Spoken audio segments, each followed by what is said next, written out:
Ош гарнизонунда жайгашкан бардык күч түзүмдөрүнүн арасында 2023 жылдын 1-кварталынын жыйынтыгын чыгаруу жана 2-кварталга тапшырмаларды коюу максатында Ош гарнизондук офицерлер үйүндө жыйын өткөрүлдү. Жыйын Ош гарнизонунун башчысы генерал-майор Руслан Мокамбетовдун жетекчилиги астында өткөрүлүп, мекеме башчылары жана аскер бөлүктүн командирлери катышышты.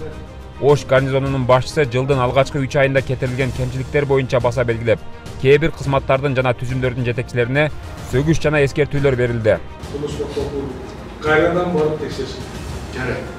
Ошол кемчиликтер жоюлду же жоюлду. Андан сырткары жазгы аскерге чакыруу өнөктүгү боюнча талаптар коюлуп, анда армияга келе турган жаш жоокерлердин моралдык психологиялык даярдыгын жана ыктыярдуу кызмат өтөөнү каалаган гана жигиттерди кабыл алуу зарылдыгын баса белгиледи. Эгерде психологдор жок болсо, ошондой программалар жок болсо, кайрылгыла Марат Абдуллович отурат. Кайрылгыла жардам берет.